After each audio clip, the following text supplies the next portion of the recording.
Hey, what's up, guys, and welcome along to another episode of Telecast PH, the Telework PH Business Process Outsourcing Podcast, a podcast dedicated to breaking through the cultural barriers and changing the way we look at outsourcing to the Philippines.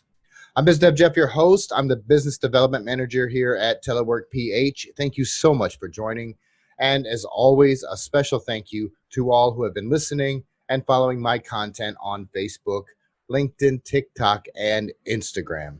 And if you haven't yet and you want to find me on those platforms, all you got to do is search BizDev Jeff. Connect with me and I will show you how outsourcing some of the non-core aspects of your business, like customer support, back office operations, data annotation, or a specified VA can open up a whole new world. And in return, you'll be helping our mission to make an impact on poverty here in the Philippines. Right, so on to today's guest. Now, I had put out a post a few weeks ago on LinkedIn about looking for guests for the podcast. And I got a few interesting inquiries, but one of the ones that stood out the most was a woman by the name of Samantha Johnson from Grand Rapids, Michigan. Now, Samantha is the founder and the president of NollaCorp Innovative Solutions. Now, of course, whenever someone reaches out to inquire about being a guest, I always go and take a look at their LinkedIn profile to see what kind of value they can offer my listeners and what kind of topics we'll be able to discuss. I looked at Samantha's profile and I noticed she offers consultation services for client acquisition and retention and for the reinventing of business processes, which is something that is near and dear to my heart. So I thought, you know what, this is going to be a great topic, a great conversation. Now, I don't do a whole lot of research into my guests or ask them any questions prior to getting on, turning the microphones on. I used to prepare questions and write a script, and it really slowed down the entire flow of the podcast. If you listen to some of the older episodes, you should be able to tell which ones seemed a little bit more scripted. Now, I just get a few notes together, jot down some topics that I'd like to discuss, and we basically go from there and just have a conversation. So I got to tell you, I was not prepared for the stories that Samantha shares, her experiences in business, being self-taught, and everything that she has already accomplished in her life with seemingly unsurmountable odds stacked up against her, and all at the tender age of only 24. So we're going to go ahead and we're going to move on to that conversation. But before we do, I would really appreciate it if you would go ahead and subscribe to the podcast. And if you're on the YouTube channel, it would be great if you would just, like, subscribe, and hit that notification bell so you'll be notified when I upload new content. And of course, comments are always welcome. And now, on to my conversation with Samantha. Hey guys, what's up? I have Samantha Johnson here from NollaCorp Solutions, and she's going to tell you a little bit about that and what they do. Samantha, how you doing? I'm doing pretty good. How about yourself? Man, I am fantastic. Couldn't be better. On top of the world. Staying safe out here? Yeah, you know it. I mean, you're just doing whatever they say to do, doing the best we can. We just went back on lockdown here, so who knows whenever it's going to end. But so anyway, do you want to just go ahead and hop right in and tell us a little bit about you, your journey so far? Yes. So actually, I just opened my consulting business a couple months ago. And so everything is pretty much new. Business is not new, but the consulting part of the business is new. So I'll just take you back to pretty much how I got started. I actually got started right out of high school. So I originally wanted to go to school to be a heart surgeon, believe it or not. But because college is so expensive, and it sucks that it kind of probably drives people away from some of the other things they may want to do. I said, okay, I say, all right, I'm going to open a business to pay for school. So that was the original plan. So I opened a business, but unbeknownst to me, it would turn out to do really, really well. So, I stuck with it. And then that business was like natural for me. So it kind of came natural. And that's when I started to notice, like, hey, this is actually like, this is what I should be doing. So I had that business for 5 years. And then when I kind of got, it tired, it kind of grew. It grew really, really fast. And it was kind of hard to keep workers and stuff like that. Because in the janitorial field, it's hard work. So it's hard to keep people. You know what I'm saying? So after 5 years of running a business, I decided to go ahead and sell it. And then that's when I dived into the consulting thing. Wow, you hit a good point there with the college. Yeah. There's a lot of people that can't afford it, that are not willing to go into debt. Yeah, to I was that person. to get that kind of degree, and then to spend the next 30-40 years paying that debt off. Especially, you enter into college and you don't know. I mean, you may have that passion. You may that may be something that you want to do when you're 18, 19 years old, but come when you're 22, 23 years old and you've invested all of this time and money into it, and you decide, wow, I really hate this. I don't want to do this, Exactly. And I've met a lot of people that have actually gone that route, Wow. that have switched careers even after they spent all of that time in college. So that's good that you found, you were able to find that early on. Yes. And not having wasted any of that time. So yeah, I see here on your LinkedIn profile, the tidy up cleaning service, huh? Yes. Yep. That's what that was the name of it. And that was that business. That was my baby. Yeah. It was so hard departing from that business, but diving into the consulting thing and just talk a little bit about that. So I like to NollaCorp Innovative Solutions is we like to stick to our niche, which is pretty much just client acquisition and retention, working with people in specific industries to make it basically helping with them. How do I say it? Build the client relationship management is what I would say, but not using, automated systems or nothing like that. Not that I'm against that, but people that's more, clientele like doctors, personal type businesses. So we specialize in that, and we also specialize in working on business processes. And you're familiar with business processes. Absolutely. And how that goes. Re-examining the process, but not just that. Working towards really getting down to the root of the problem. And like I say, when we come in, we don't like to fix the process. We like to reinvent the process. And it's kind of hard getting business owners to accept that, believe it or not. Oh, it really is. It really is, because, you run into, I mean, even in my field, we get clients that they come in and they're like, okay, this is our process. And, sometimes we're like, this doesn't work. Yes. Well, right here's your problem. Oh, no. We've been doing it this way for, 20 years. Well, that's the problem. You can't do the same process for 20 years. Things change, trends change. Exactly. You know what I mean? What do you think are the red flags that, somebody who might be listening to the podcast, what would be a red flag for you to say that, hey, these processes aren't working? Okay, so I'm going to give you an example, and I like to use this. This is my favorite example because manufacturing is an industry heavily, that I, one of my industries that I, work in when it comes to that.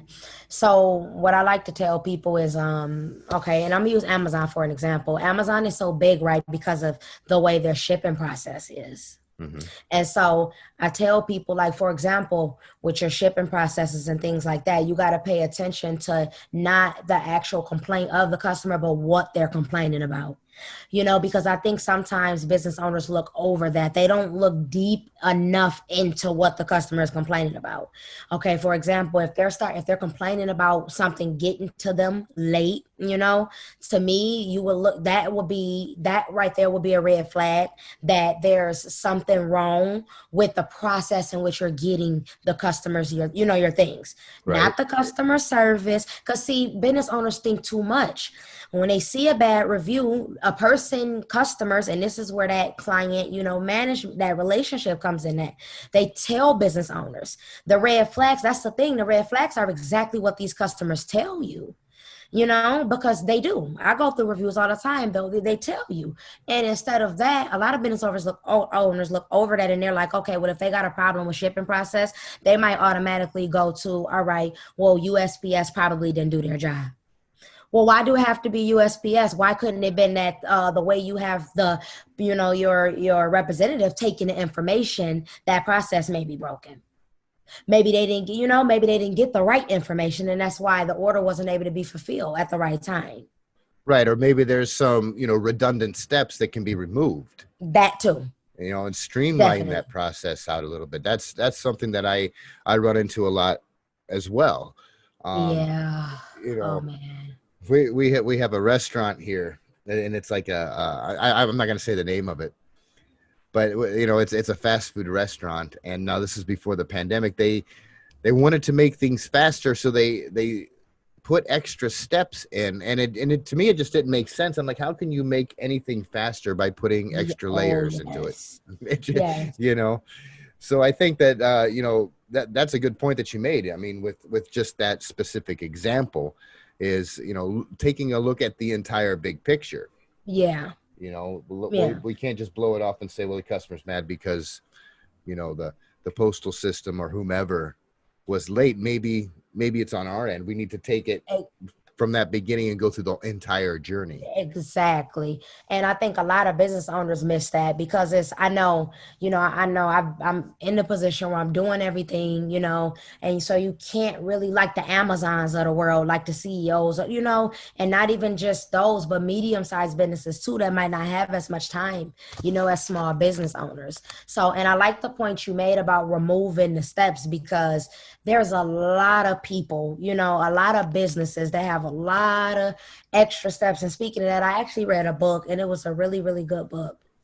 And I'm going to tell you what it is in a second. I'll go through my phone to try to find it. But he talked about, I think it was IBM, how back in the day, they had, the way that they were processing their applications. People, it would take them 30 days to approve people. And it basically talked about how the new system today, how how me and you, we apply for something and we get approved now. Right. Well, it wasn't like that back in the day. And they used IBM as an example. And it would take IBM 30 days to get a person approved for something. So therefore, they would lose that customer because it was other people that could do it faster. Long story short, they had the application going through about 10 people. I kid you not. They had Wow. one person. Yeah, they had one person. Like, it's almost as simple as one person will write the social security number down. One person will write the driver's license down. That's the best way I can put it. And it was so simple. The guy, he went in and he's like, instead of having it go through 10 people, find the most qualified one that can actually do the job. They found out that the job could have been done by one person. Once they were done re-engineering, it was literally two people involved. The loan, like how it is today, the loan officer and the one that usually take the information, and they were able to get people approved in 30 minutes. Well, that's like, I don't know if you've ever heard of you mentioned back in the day. I'm from back in the day. So I remember those days when you would drop your application for a credit card or something. We didn't have internet. You drop it in them and you'd wait. It could be 2 months. It could be 3 months. And then all of a sudden, boom, there it is. Or, there's the rejection. But I don't know. Have you ever heard of Iacocca? No, I haven't. Okay. So, you might find that really, really interesting. I mean, because this is a while back. This is back in the 80s. But Iacocca became I believe he became the CEO of Chrysler. I have to look that up. At any rate, he gained fame because he observed the production floor of where they were building their cars, and he began to track how long it was taking things to get done, and like how many minutes it was taking for a guy to walk from here over and get a tool that he needed and back and all. And he just basically redesigned the entire production floor on his own, in his free time, and and then presented it to whomever he needed to present it to at the time, and saved the company millions in just lost time. of people wandering around the floor, you know, and just he just redesigned all the processes. Very, very interesting. I don't know that much about it to actually talk as much as I want to about it, but I just know I've heard those stories and was always amazed at that accomplishment. I just looked him up. I'm glad you mentioned it. I'm definitely going to do a little more research about him because I love, reading about that. I just, it's something about a person that observes. And it's no wonder, I observed like that. That's why I was so good at the first business I did, because I tell people if cleaning is anything, it's nothing but a process. That's exactly what it is. And that's why we did so well, because the way we did our job was like, no, it wasn't like anybody else. So was it just a local business, or did you have like, franchise or branches? So I'm glad you brought that up, because then that'll tell you that's how I got to Grand Rapids, because I'm originally from Pontiac, but that's how I got down here. So, I was growing it, that's the thing, it was growing so much. I moved down to I hired a manager. I would tried to hire some employees. That was the problem. It was hard to find people to work. I came down here to open another one. Meanwhile, once I came down here though, that's when literally, like, it's like everything started falling apart as far as running it. Like, we were still making money and everything, but I found myself having to still be driving 2.5 hours, because Grand Rapids is 2.5 hours from my, where I was working at. I had already been doing that I did that for what, maybe 18 months. Yes, 18 months. I drove Wow. back and forth for 2.5 hours there, 2.5 hours back. I probably spent maybe 8 to 9 hours driving every day for like 18 months straight. So Wow. yeah, I can yeah, I can't even yeah, imagine. yeah. So, so like once I hire somebody and stuff, I'm like, okay, I can like kick my feet up. No, it's like I couldn't even focus on trying to franchise out and open stuff, because I kept having to come back and get everything here. That's what actually led me to selling it, because it became too much work for one person. I got my manager, somebody that I'm, paying, and literally he's more like an assistant than a manager, because we don't even got a lot of employees. You know what I mean? Somebody that I'm paying, $16, $15 an hour. And I come to find out he's not even doing any work, because it's one of those remote type, I can't watch over him. So, Oh yeah. after all of that, it was just like, we kind of stayed, I want to say we stayed local, but it wasn't really local, because we serve such a big area that like 2 hours worth of area. Is it still in business now? The person who bought it, Yeah, have so they? yep. Yeah, so I sold it, but because I got bought out from a bigger company, so basically I got bought out, like the competition. So they basically just kept all the clients and just transferred them to their company. Well, hey, that's a win. Yeah. To me that's a win. You Yeah, started yeah, you yeah, started it is. with what? Nothing, right? Yeah. Yeah. Build up this business, acquired those clients. So that's where you have that experience on the client retention and acquisition. Yeah. Yeah. Yeah. So that's pretty much, that was a really, what I mean, a really big thing, because like I said, I'm seeking to be bought. That's what I was looking for. The plan went how I planned it. I wanted to grow a business, and eventually when it got to, if I couldn't do it no more, I wanted to be bought out, And so that's what I did. And it took me about maybe only 3 to 4 months to sell it, because like I said, we had the business. The business was there. The only reason I was so mad was because I just kind of felt like, a part of me felt like I should have just gave it, like, I don't know, a little, like just like a little more push, like worked a little harder to find people to work. But it had been like 2 years, and I kid you not, it's such a revolving door. And anybody that own a cleaning business or work in the janitorial industry will tell you the door for keeping workers for cleaning is like clockwork. And I got tired of that. Yeah, I mean that's a big stress when you don't know if somebody's going to show up, are they going to Yeah. quit, or are they going to do a good job when they're there? Yeah, that's that's a big gamble, and Yeah. I can imagine how it feels though to finally have to let that go. You Yeah. know what I mean? It's like you Yeah. started this blood, sweat, and tears, all of that time and everything else, but it seems now like you've moved on quite a bit. Yeah, I have. I really, really have. And the bulk of my like I do the consulting, but consulting is more for me, you know what I mean? Like it's my business, but it's like it's something that I know I can do for the rest of my life, something that I'm okay, a career and a business that I'm okay having. So if I wanted to, I could just do this. But I have a lot of, I have other businesses too. Like when we were talking, and I wanted to talk about this, because my main, bulk of what I really like to do is investing. And Hmm. I'm actually studying for my Series 65 license right now to get a security license. Because investing is that's what I do. And I have a holding company that I'm trying to grow right now. And we kind of just put it on hold though, because with everything going on, we couldn't really do our fundraising. We were planning that we had all these fundraisers planned. Like COVID really messed up, man. Hmm. It really did. So because I had to put that on hold a little bit, I said I'll focus more on my consulting business because I love that too, but investing and securities and trading and stuff like that. I'm a day trader. I trade every day, or at least I try to if I have some positions. That's really what I do. That is amazing, and it really is amazing. And I want to ask you now. You have no formal education in this, right? This is something No. that you just taught yourself and invested Yes. your time and energy into learning, huh? Yes. Yep. Like, so I started with investing. I started learning when I was 16, and I've always been business heavy anyway, because my grandma, she used to take me with her. She had her own cleaning business. So, and she used to take me with her. She used to work for this guy. He bought properties and flipped them and stuff like that.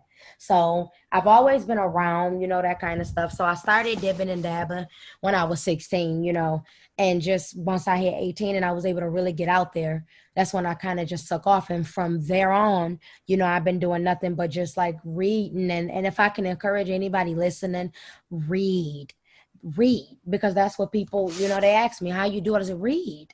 You'd be surprised what you learn just from reading books. And honestly, that's how I learned everything I learned, reading books and heavily following Warren Buffett. That's my favorite investor. I know everything about his life from beginning to end. That that's just amazing. So while the other kids in high school were thinking about prom and video games and social media and stuff like that, you were setting up for the hustle. Yes. I didn't even go to prom. Well, that is an amazing story, and it's very, very inspirational because, um, I see it on LinkedIn a lot, where especially Gary Vee, when he talks about college is not for everybody. I mean, I agree. College Yeah. is not for everybody. For me personally, I wanted to go to college to be a lawyer. Came out with an Mm, associate's degree in culinary arts. I became a chef. okay. Uh, you know what I'm Talk saying? about So a shift. yeah, that was just the way it happened. And I got a job in a restaurant when I was there, and I was just talking to the chef, and I was just really interested in these, so I just changed my major. I just did it Yeah. one day. And I said, and then now here I am, and I am a business development manager and a writer. I write, I've written 4 books. So, Oh, I'm gonna have to for, check those out. We got a lot in common because guess I cook too and I like to write too. wow, Yeah, wow, yeah. it's Well, a we'll have to talk about that. Maybe we'll trade off our some of our writing. yo, But yeah, definitely. I write poetry okay, well, I don't. I write and I murder write mystery.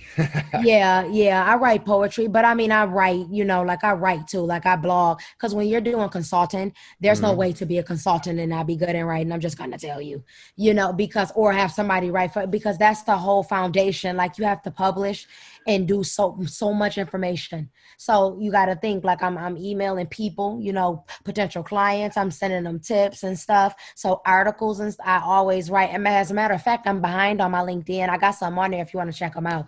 I usually try to do one a month, but I didn't do the one last month because it's kind of been getting hectic out here. Yeah, it's difficult to stay on top of it. Yeah, It yeah, really is. And I mean, and sometimes LinkedIn can be a little discouraging or frightening because there's yeah, so much content on there, and there's a lot of competition. yeah. And I used to think that way too, but now I put all that aside and I just started, doing Yeah, it. connecting with people. Yeah, Yeah. I mean, that's just how it is. Yeah. So let me ask you a question. Coming from where you were, okay, so here you are, you're a high school graduate, you have no formal education, and you're busting into this. What kind of challenges or obstacles? Did people look at you differently than perhaps some of the other people that were going into business, or have you not experienced anything like that? So for me, I won't, well, when I had my business, I'm definitely gonna definitely stuff like, racism, because I mean, that just lives, Oh yeah. but stuff like that, I was never the type of person that let that kind of stuff really bother me.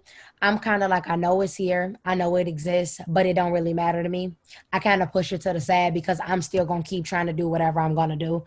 It don't really matter if a person don't, want to do business. I've had, speaking of that, it's funny you asked that. I actually had a person walk out on an interview with me before because I was black, believe it or not. And I knew this for a fact simply because I sent my assistant in who's actually black, but she's light skinned. And so you're gonna think she white because she's mixed with Puerto Rican. But Mm-hmm. she's actually black, and her dad is full black.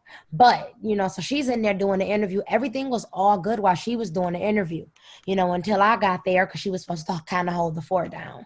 So then when I got there, and I sat down, I meet with this girl. She says, she asks, first of all, like, she doesn't want to shake my hand. Okay, that's fine. Maybe she's seen the Rona coming before me. So, but she's like, she stops the interview and she's like, give me 1 second, I got to get a pen out of the car. Okay, so me and the assistant look at each other like, okay, this not good, because we already know, because I've been talking to her for 10 minutes. She goes to get the so-called pen, and I kid you not, like, we're sitting there and we just see her skirt out of the parking lot.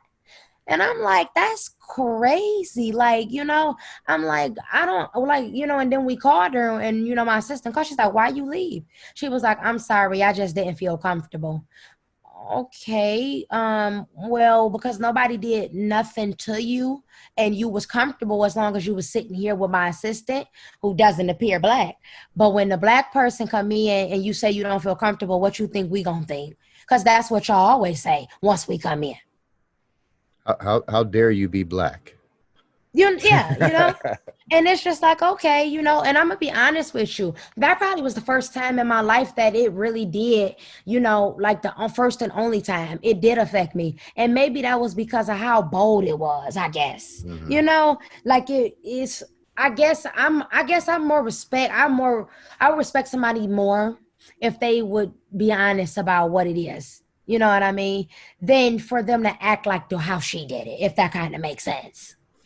Absolutely. And look, so I'm a white American male, and when I hear other white American males, make these suggestions, I should say, that racism doesn't exist to the degree that everybody's making it out to, and I'm like, what kind of bubble are you Yeah. living in? You know what I'm No. saying?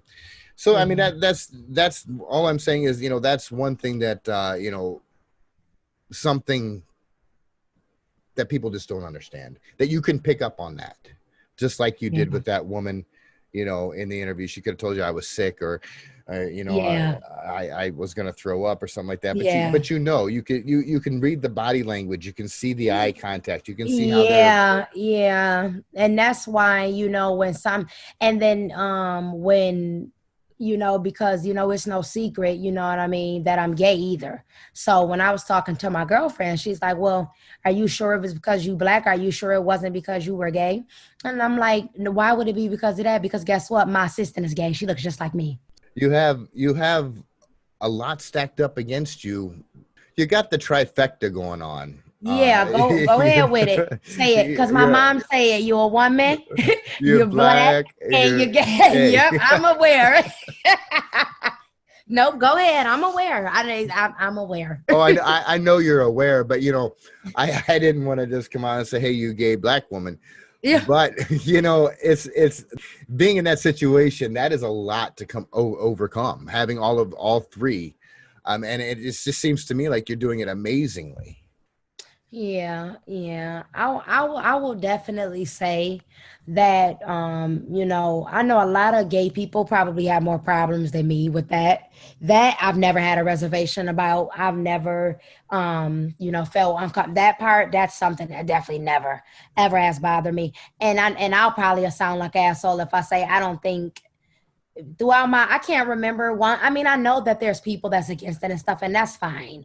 But I can't think of a time where it was showed as hate though. You know what I Hmm. mean? To me, towards me, at least. People have already, if they didn't agree with it around me, they've always kept quiet. But as far as being black, definitely, and being a woman, definitely, because I've dealt with that with guys and getting into it with guys and stuff just because I know that they feel a certain type of way about women, in general, and then especially women being in a financial industry. And I don't know if you're familiar with Fox Business. Oh, I'm a And film. Yeah, I don't watch it, Oh, but yeah, I'm okay. familiar with it. So I watch Fox Business all the time, and actually yesterday, it's a lady on there named Maria Bartiromo. She was talking about that, and I'm so glad people brung that up because it exists.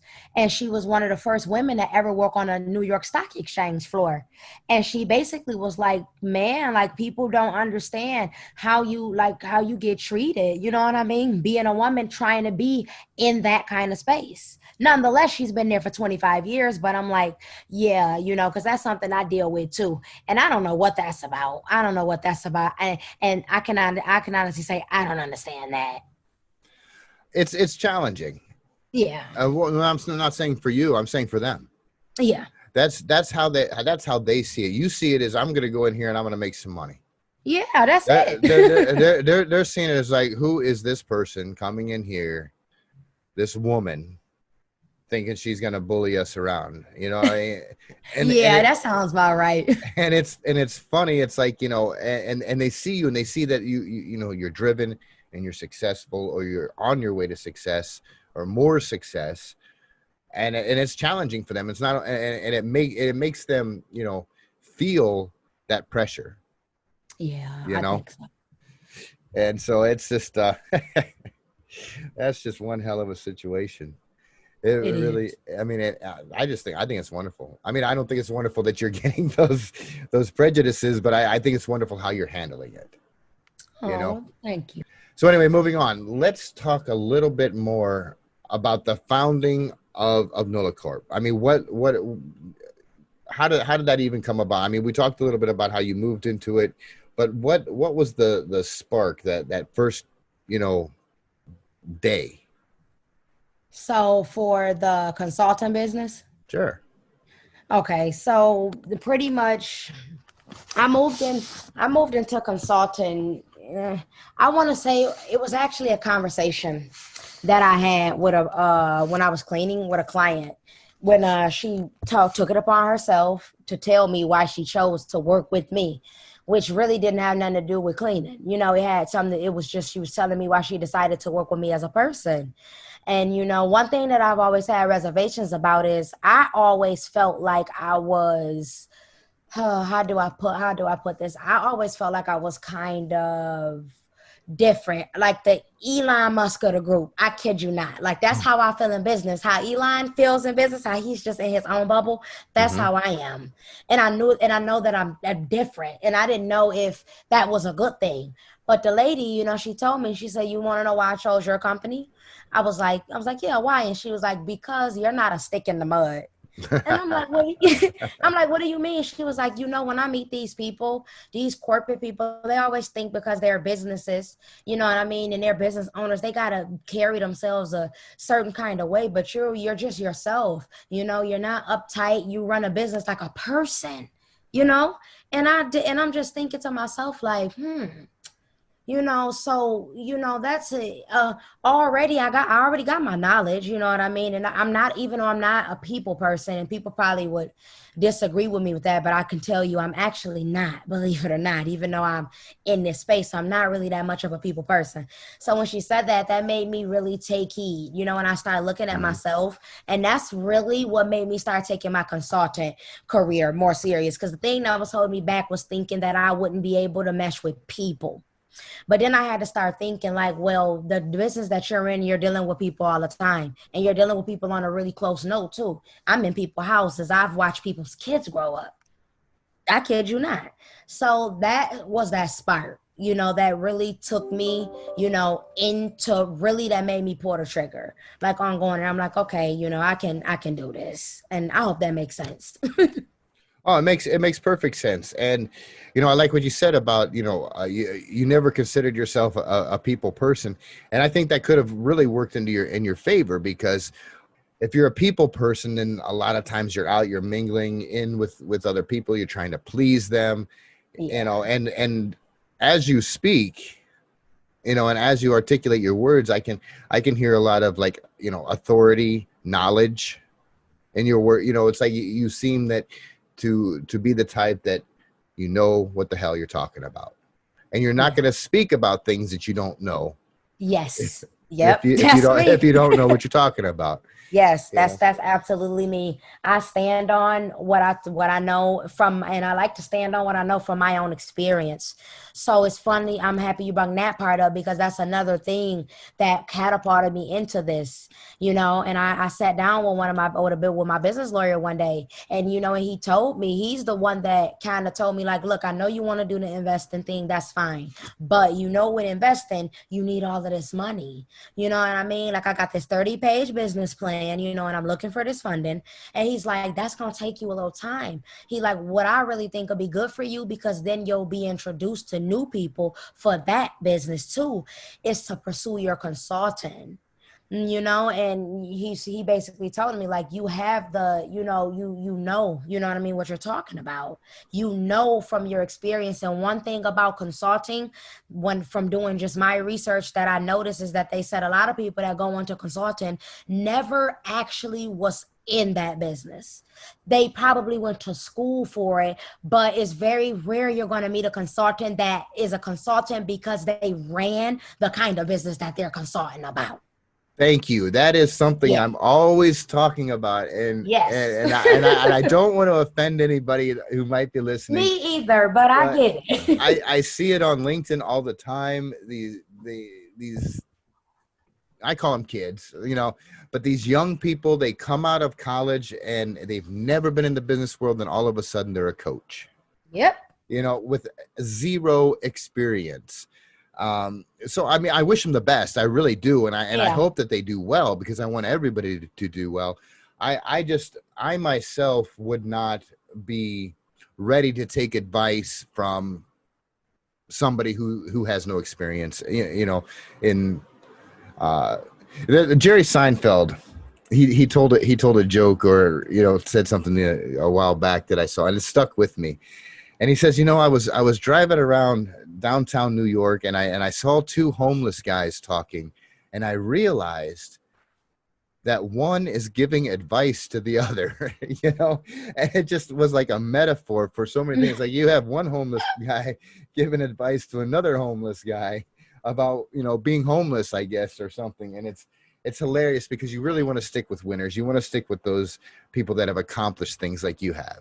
Yeah. Yeah. You know, And no, and not to say anything, you know what I mean, about those, that, haven't yet got there. I just felt like I just feel like when you go into consulting, I just feel like it's a natural that you should have some degree. And that don't even mean it have to be your own business.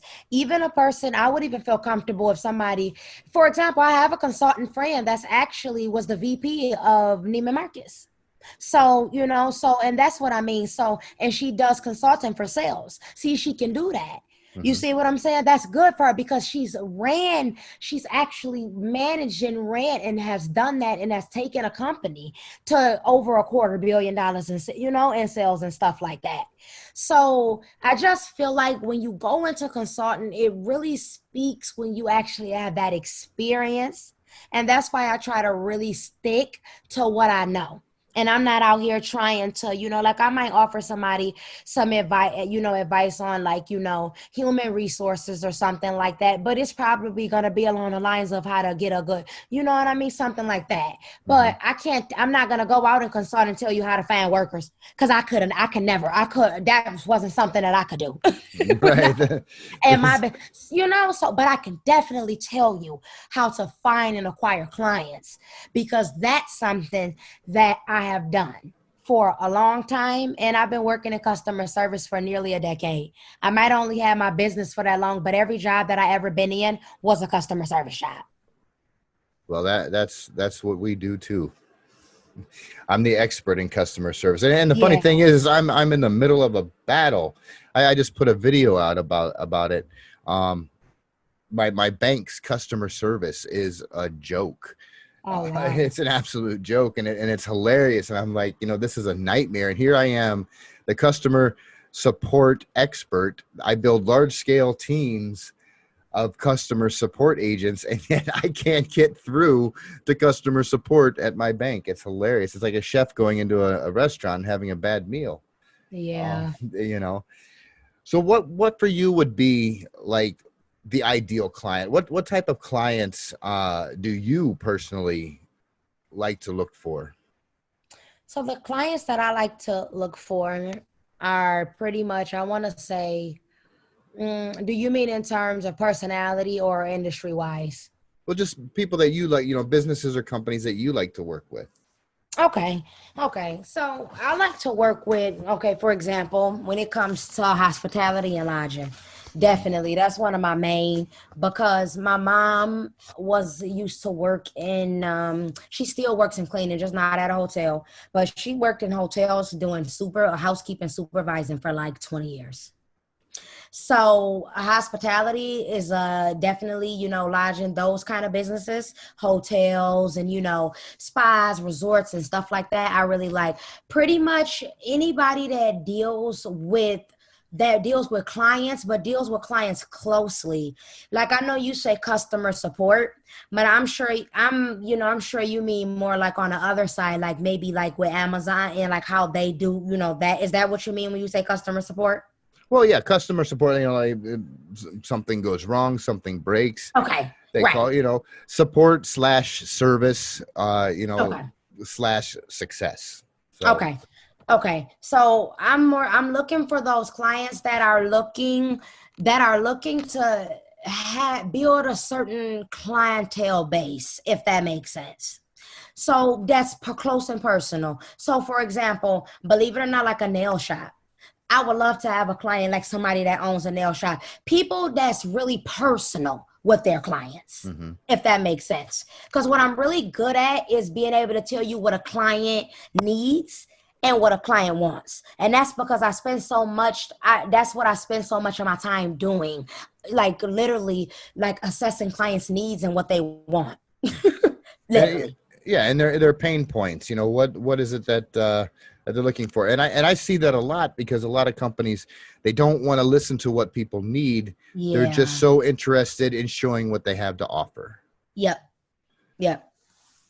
That, Yep. that So that's an amazing point right there, and it's a big one. yeah. It's a Yeah. huge one that you're talking about there because uh, you know look, you have to look at what are people asking for.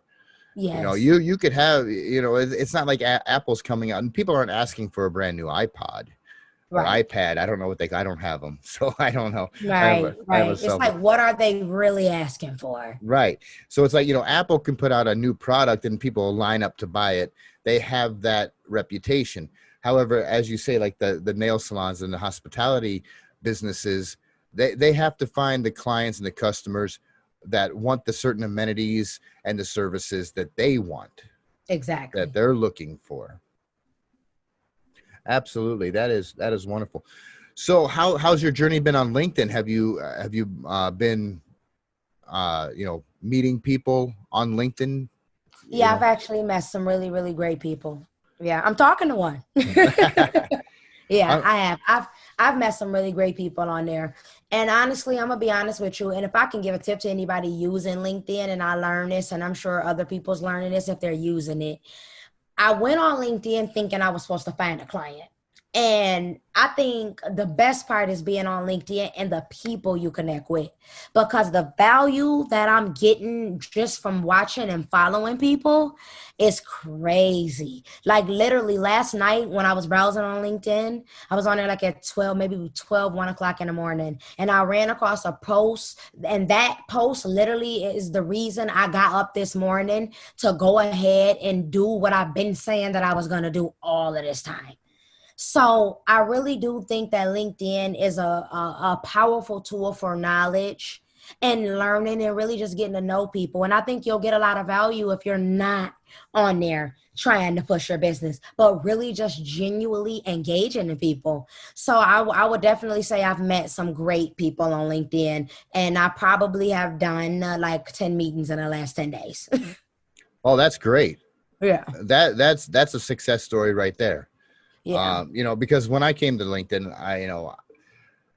I didn't know what LinkedIn was all about, to be honest with you. And I did, of course I looked it up online, and they're like, it's a business platform. It's where you can get clients. I'm like, okay, cool. So I go over there. And of course I made the mistake. I went in and I began to try to pitch and sell right away. And it was like crickets. And they're, the guys are like, just get the hell out of here. Right. Like nobody, like, what are you? It's not 1978. This kind of outreach doesn't work anymore, But as I begin to make posts and, share some value and my insights, and because you think, who wants to hear what I have to say? Yeah. You know what I mean? And then I'm seeing posts about people thinking the same way. They're like, Yep. I used to think who'd want to hear what I have to say, and to find out a lot of people, they actually get value from what you had to say. And you begin to share that value, share your experiences, share your stories, and boom, that's when you make those connections, you make those friendships, and eventually, hopefully, a business relationship can come out of it. Yeah. Yeah, definitely. Yeah.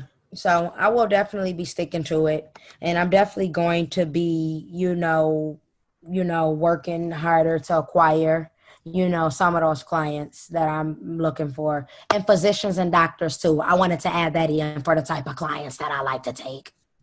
Physicians and doctors, huh? Yes. Yeah. Physicians. Yeah. Doctors. Same. Yeah. Yeah. I like working with those people because once again, that's really a untapped industry because they need a lot of help with the changes. If anybody may go through a lot of changes, it's the healthcare industry. Definitely. Very, very interesting. Yeah, for sure. For sure. And I try to work along the lines of my girlfriend is she works and she's a medical billing specialist. So when I do work with clients and I'm actually able to get in there and help them even with those kind of those kind of processes too. Cause that's a big problem. Doctors not getting paid, for, the people that, they're people they got working for them are not doing, coding right and not sending out the bills right, stuff like that. And doctors get older, it becomes harder, you know what I mean, to really pay attention and change those processes. And older people are so reluctant to, and so it's really a different type of clientele. So I like working in that area just simply for that reason, because I know that if anybody need it, they definitely need it, especially when you don't have all these people going to school wanting to come out. They already done said they have a shortage on doctors and stuff. So the ones that's practicing, that's getting, they're just getting old, they're still seeing patients. And so they're going to still have to innovate until they don't want to do it no more, I guess. Well, I mean, I don't know much about the medical industry as a whole, but I would assume that, the trends do change and the Yes. processes do change. So it might be difficult, these doctors, to actually keep up with what's going on, as well as continue to see patients and make their diet, everything else that they have going on, that back office stuff that is happening that they need to keep up on in order to make the money is evolving and changing. And it's just almost impossible to keep track of it all. So if somebody wanted to get a hold of you and talk to you about your services and what you could do for them, what's the best way of getting a hold of you? Definitely email. I'm really into the email thing. And my email is SamanthaJ@NollaCorpSolutions.com. Great. And what about LinkedIn? Is it okay for them to reach out Yes. through LinkedIn? Yep. Definitely LinkedIn. I'm on LinkedIn heavy, and I'm on definitely my email heavy. Not the phone. The phone is I deal with the phone, but not all the time. I'm not really I like the email. So you know what? I'll go ahead and put those links in the description of the podcast, so that way people can easily just click and bring up your email or copy and paste and be able to get a hold of you very, very easily. Samantha, we are out of time. This has been an amazing, amazing conversation. I wish we had more time because I know that we could just keep right on talking. I hope maybe you'll come back again in the future and give us an Definitely update, and will. we'll have another conversation. Definitely, for sure. Thank you for having me on. This was really exciting. And I hope I was able to provide some value for, some people out there. And just, if I can just say anything, just keep going. No matter your adversities, you just gotta keep on pushing. And I know that sounds cliche. I get tired of people telling me that too, but it's true. It really is. Well, it's not a cliche. Well, maybe it is. Maybe it's a cliche saying, but it really Yeah. is. It hits home, Yeah, it because does. that might be what somebody needs to hear, is just, Yeah. hey, they got this going on. They have all of these things happening in their life, and look at me. I'm bitching about my little problem here. Yeah. Look at what this person has, and they're saying just keep going. Okay, hell, I'm gonna keep going. All right, Samantha, I'll wrap it up now. Thank you very much, and we'll talk to you soon. Okay. Thank you. Right, so that will wrap it up for this installment of Telecast PH. I've been BizDev Jeff, your host. Thank you so much for listening. And of course, a special thank you to Samantha for taking the time to talk with us today. Now, if you like this podcast, please subscribe. And if you're on the YouTube channel, please go ahead and like and subscribe and hit that notification bell so you'll be notified when I upload new content. And I'm always looking for great feedback, so comments are always welcome. And of course, if you want to find out more about Telework PH and what we do and how we can help your business scale up quicker, all you got to do is hop on over to www.teleworkph.com or hit me up on LinkedIn. Just search BizDev Jeff Thompson or the hashtag BizDevJeff. And as the late, great Dr. Wayne Dyer said, in a world where you can be anything, be kind. Take care, everyone. Be safe. This is BizDev Jeff signing off.